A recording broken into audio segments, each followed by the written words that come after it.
Welcome back to Easy English Talk Podcast. Have you ever woken up feeling unsure about the day ahead, only to notice that by lunchtime your confidence just disappeared? Welcome to Easy English Talk Podcast. I'm Ryan. Today we are discussing the morning routine that boosts your confidence. Hi everyone, I'm Priya. Ryan, that feeling is so common. People start their day without any plan, and confidence just fades. And when that happens, the whole day feels difficult. Exactly. And here's what we want to share with you today. We're going to talk about why mornings affect confidence so deeply, and then give you clear, practical steps you can actually use. By the end, you'll understand how to build a routine that makes you feel stronger every single day. That's the goal. Not complicated tricks or impossible habits, just simple actions that create real change in how you feel about yourself. Because confidence doesn't come from nowhere, it's built. So let's start with the problem first. Why do so many people wake up and feel unsure about the day? Priya, what's happening in those first few hours? Well, most people grab their phones immediately after waking up. They check messages, emails, social media, news, all before their brain is even fully awake. This floods the mind with other people's problems, opinions, and demands. Right. And when you do that, you're giving control of your morning to everyone else. You're reacting instead of leading your own day. That's the first confidence killer. Absolutely, because confidence comes from feeling in control. When you start the day reacting, you're already in a weak position mentally. Your brain learns that the outside world decides your mood and energy. And it gets worse. Many people also skip breakfast or drink coffee on an empty stomach. They rush through getting ready, maybe skip a shower, and leave home already feeling behind. By 9 in the morning, they're exhausted and unsure. Yes, and there's another issue.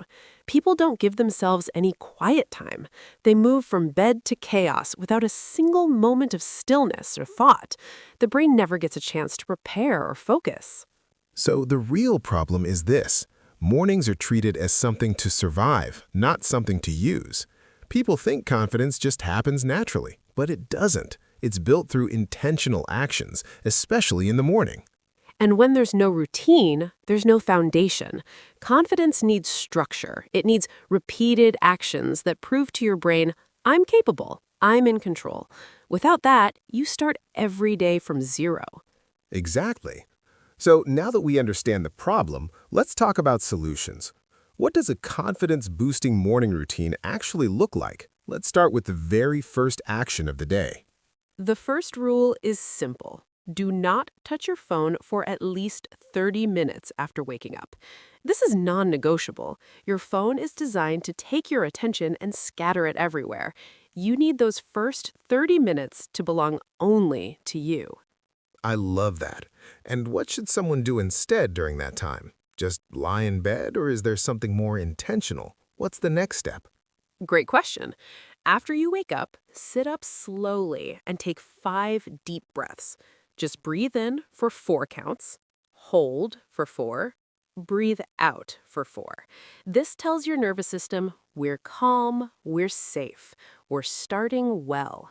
That's powerful, and it only takes a minute, maybe 2, but it sets the tone completely differently than grabbing your phone. You're choosing calm over chaos right from the start. Exactly. Then drink a full glass of water. Your body is dehydrated after sleeping for hours, and your brain needs water to function clearly. This simple act wakes up your system and gives you energy. I've heard this before, but people forget how important it is. Dehydration makes you tired, foggy, and irritable. Just 1 glass of water can completely change how you feel. Yes, and here's something interesting. When you drink water first thing, you're also proving to yourself that you can follow through. You made a decision, and you did it. That's a tiny confidence win. It sounds small, but it matters. I never thought of it that way. So even small actions count. They're like little agreements you make with yourself. And when you keep those agreements, confidence grows. Exactly. Now, after water, the next step is movement. You don't need to run a marathon or go to the gym. Just 5 to 10 minutes of gentle movement, stretching, walking, or light exercise. Why is movement so important for confidence specifically? I know exercise is healthy, but how does it connect to feeling more sure of yourself? Can you explain that? Sure, when you move your body, you're physically proving that you're active, not passive. You're using your strength. You're reminding your brain, I have agency. I can act. That makes sense. So it's not just about physical health, it's about mentally stepping into a position of power. You're not waiting for life to happen, you're already moving. Exactly. And movement also releases endorphins, which are chemicals that improve mood. So you're literally creating the conditions for confidence in your brain. It's science working in your favor. Okay, so we have no phone, deep breathing, water, and movement. That's maybe 15 to 20 minutes total. What comes next? Next is something called a confidence statement. This is where you say something positive and true about yourself out loud. It could be, I am prepared for today, or I handle challenges well. Wait, does this actually work, or is it just positive thinking that doesn't mean anything? Because I've heard people say affirmations are useless. What's your take? Good question. Affirmations don't work if they're just empty words. But a confidence statement is different. It's based on truth. You're reminding yourself of something real that you've already proven. Ah, I see. So it's not pretending, it's recalling actual evidence of your capability. That's much stronger. Exactly. For example, if you've handled a hard conversation before, you can say, I can handle difficult moments. You're not lying. You're reinforcing a fact. And when you say it out loud, your brain hears it and believes it more. I like that. It's grounded in reality, not fantasy. And it's a quick mental reset before the day starts. What's the next part of the routine? After the confidence statement, eat a real breakfast. Not just coffee, not just a quick snack, actual food that gives your body and brain energy. This seems obvious, but so many people skip it. Why does breakfast matter for confidence specifically? Isn't it just about physical health? No, it's deeper. When you eat breakfast, you're telling yourself, I'm worth taking care of. You're investing in yourself before you invest in anything else. That's a confidence message. Wow, that's a great way to see it. So skipping breakfast is like saying I don't matter enough to spend 10 minutes on, and that affects how you feel about yourself all day. Exactly. Plus, your brain needs fuel to make good decisions. If you're running on empty, you'll feel weak, unsure, and reactive. But with energy, you feel capable and clear. Okay, so now we've covered breathing, water, movement, a confidence statement, and breakfast. That's a strong foundation. What else should be part of this routine? Is there anything people often miss? Yes, the next step is to plan your top 3 priorities for the day.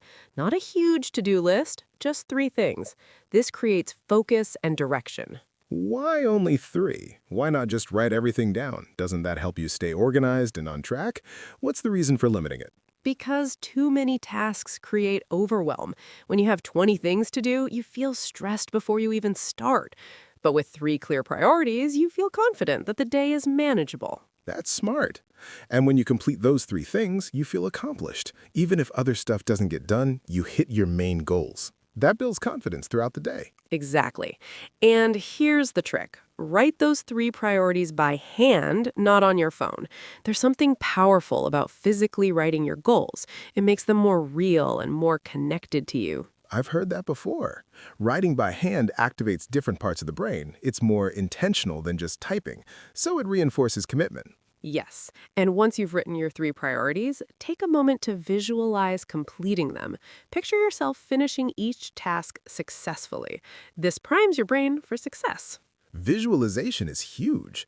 Athletes use it all the time. They see themselves winning before they even compete, and it actually improves performance. Exactly. Your brain doesn't fully know the difference between imagining something and doing it. So when you visualize success, you're training your mind to expect it. That's confidence on a neurological level. Okay, so let's recap quickly before we go further. We have no phone, breathing, water, movement, confidence statement, breakfast, and planning 3 priorities with visualization. Is there anything else that should be part of the morning routine? Yes, one more thing, and this might surprise people. Take a cold shower, or at least end your shower with 30 seconds of cold water. I know it sounds extreme, but hear me out. Okay, I'm listening. Why cold water? That sounds uncomfortable. How does discomfort build confidence? Explain this one. Because doing something hard first thing in the morning proves you can handle discomfort. You're training yourself to face challenges instead of avoiding them. And confidence is built through action, especially uncomfortable action. That's interesting. So it's like a daily test of willpower. You're showing yourself, I can do hard things, and that carries over into the rest of the day. Exactly. Plus, cold water has physical benefits. It wakes you up instantly, improves circulation, and boosts mood. But the mental benefit is the real win. I can see that. It's a small challenge that you choose to face, and every time you do it, you're reinforcing, I don't run from hard things. That's a powerful confidence builder. Yes, and the key is consistency. You don't need to do it perfectly. Even 10 seconds of cold water counts. The point is to keep the agreement with yourself daily. So now we have a full routine. Let's talk about timing. How long does this whole routine take? Because people will say, I don't have time for all this. That's fair, but here's the truth. This routine takes about 45 minutes to an hour. And yes, that might mean waking up earlier, but the return is worth it. Right, because if you start the day rushed and reactive, you've already lost time mentally. You spend the whole day trying to recover. But if you start strong, everything flows better. Exactly. You save time later because you're focused, clear, and confident. You make better decisions. You don't waste energy on doubt or hesitation. So the investment in the morning pays back all day long. That's a great point. Now, let's talk about consistency, because routines only work if you actually do them. How can someone stick to this, especially in the beginning? Start small. Don't try to do everything at once. Pick 2 or 3 parts of this routine and do those for a week. Then add more as it becomes natural.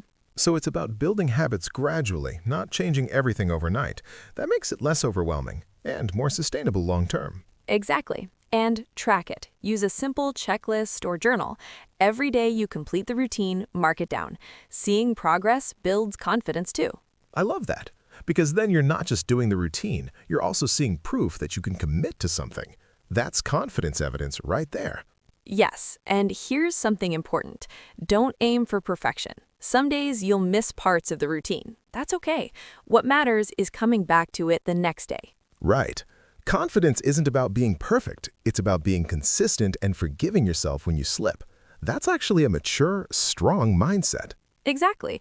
And over time, this routine becomes automatic. You won't have to think about it. It just becomes who you are. And that's when real, lasting confidence develops. So let's talk about the benefits more deeply. What changes can someone expect if they stick to this routine for a month? What will they actually feel and notice? First, they'll notice they feel more in control. The day doesn't just happen to them, they shape it. That sense of control is the foundation of confidence. And what about decision-making? Does this routine affect how people make choices throughout the day? I imagine it does. Absolutely. When you start the day with intention, you carry that clarity forward. You make decisions faster and with more certainty. You trust yourself more. That's huge. So many people struggle with indecision. They second-guess everything because they don't trust their own judgment. But this routine builds that trust. Yes, and there's another benefit. Your energy levels stay more stable. You're not riding emotional highs and lows all day. You feel steady, grounded, and capable. I can see how that happens, because you're not starting from chaos. You're starting from calm and structure, so you maintain that stability longer. Exactly. And people around you notice too. When you're confident, you communicate better. You set boundaries. You show up differently. It affects your relationships and your work. So it's not just an internal change, it's visible externally as well. That's powerful. Yes, and here's the best part. Confidence from a morning routine is earned. It's not fake or forced. It's real because it's built on action. You prove to yourself every single day that you're capable. I love that. It's not about pretending or trying to convince yourself. It's about evidence, actual proof. And that's the strongest kind of confidence. Exactly. And over time, this becomes your identity. You become the person who takes care of themselves, who follows through, who starts strong, and that identity shapes everything else. So let's address a common obstacle. What if someone says, I'm not a morning person, I can't do this? How would you respond to that? I'd say being a morning person isn't about biology. It's about habit. Most people who say they're not morning people just haven't built a morning they want to wake up for. If your morning is chaotic and stressful, of course you don't want to get up. That's a great point. So it's not about forcing yourself to love mornings, it's about creating a morning that actually serves you, one that makes waking up feel worth it. Exactly. And here's the thing. You don't have to wake up at 5 a.m. The routine works whether you wake up at 6, 7, or even 8. The key is consistency and intention, not the specific time. Right, it's about quality, not just waking up early for the sake of it. Some people wake up early and still waste the morning. That doesn't build confidence. Exactly. And one more thing. If mornings are truly hard, start the night before. Prepare your clothes, set up your breakfast, remove obstacles. Make the morning easier so you can actually follow through. That's practical advice, because willpower is limited, especially in the morning, so reduce friction, make it as simple as possible. That increases the chance of success. Yes, and success builds confidence. Every time you complete the routine, even imperfectly, you're proving you can do it, and that proof accumulates over time. Okay, let's talk about a different challenge. What if someone has kids or a chaotic household? How can they build this routine when mornings are unpredictable? That's tough, but not impossible. The key is waking up before everyone else, even if it's just 20 minutes earlier. That gives you a pocket of time that's yours. So it's about protecting that time, treating it as non-negotiable, like a doctor's appointment. You wouldn't skip that, so you don't skip this. Exactly. And if you can't do the full routine, do a shortened version. 5 minutes of breathing, water, and a confidence statement. Something is always better than nothing. Right, because the goal is consistency, not perfection. Even a short routine still sends the message, I matter, I'm taking care of myself, and that builds confidence over time. Yes, and here's another tip. Involve your family if possible. Teach your kids to give you 10 minutes of quiet time, or do a simple routine together. It models healthy habits for them, too. That's smart. So it becomes a family value, not just a personal one. And kids learn that taking care of yourself is important. That's a powerful lesson. Exactly. And as they get older, they'll have their own confidence routines. You're setting them up for success, too, so it's an investment in the whole family. I love that perspective. Now, let's talk about what happens when someone breaks the routine. Maybe they travel or get sick or life just gets messy. How do they recover without losing momentum? First, don't spiral. Missing a day or even a week doesn't erase progress. Confidence isn't fragile. It's built on patterns, not perfection. Just start again the next day. So there's no guilt or shame, you just acknowledge the break and move forward. That's actually a confident response in itself. Exactly. And here's the key. Don't try to compensate by doing extra. Just return to the normal routine. Consistency is more important than intensity. That's good advice, because people often overcorrect. They feel guilty and try to do everything perfectly, but that just creates pressure and makes it harder. Yes, and the routine should feel supportive, not punishing. If it feels like a burden, something needs to change. Maybe simplify it or adjust the timing. So it's flexible. It should fit your life, not control it. That's an important distinction, because rigid routines break easily. Exactly. And remember, the purpose is confidence, not rigidity. If the routine stops serving you, change it. You're in control. I love that. So it's empowering, not restrictive. You're building a tool that works for you, not following rules that someone else made. Yes, and that's what confidence is. Knowing yourself well enough to create what you need, trusting yourself to adjust when necessary. That's real strength. Okay, so we've covered a lot. Let's bring this together. What's the core message you want people to take away from this? If they remember one thing, what should it be? Confidence is built, not born, and the morning is the most powerful time to build it. Small, intentional actions repeated daily create lasting change. I love that. So it's not about talent or luck, it's about choice and consistency. Anyone can do this. Exactly. You don't need special skills or resources. You just need the willingness to start and the commitment to continue. That's all.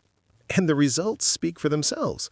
More control, better decisions, stable energy, stronger relationships, all from how you start your day. Yes, and it compounds. Every day you follow through, you get a little stronger. Over weeks and months, that small routine creates a completely different version of you, a more confident version. So to everyone listening, this is your invitation. Start tomorrow. Pick 2 or 3 parts of this routine, do them, see how it feels. And don't wait for motivation. Motivation comes after action. Start even when you don't feel like it. That's how confidence is built. Exactly. And remember, you're not doing this alone. Thousands of people are building morning routines right now. You're part of a movement towards stronger, more intentional living. Yes, and every morning is a new chance. No matter what happened yesterday, you can start fresh today. That's the beauty of routines. They're always available. All right, let's wrap this up. Priya, thank you for this conversation. This was really valuable. I think people are going to benefit a lot from this. Thank you too, Ryan. I hope everyone listening takes this seriously. Your mornings matter. Your confidence matters. You deserve to feel strong and capable every single day. And to everyone listening, thank you for being here with us. We hope this episode gave you real tools you can use starting tomorrow. If you found this helpful, we'd love for you to explore more episodes on Easy English Talk podcast. Yes, we have discussions on building better habits, managing stress, improving communication, and so much more, all designed to help you grow in simple, clear ways. So check out the channel and find the topics that speak to you. Thanks again for listening. We'll see you in the next episode. Take care of yourself and start tomorrow strong. Until next time. Until next time, stay confident. You've got this. Goodbye for now.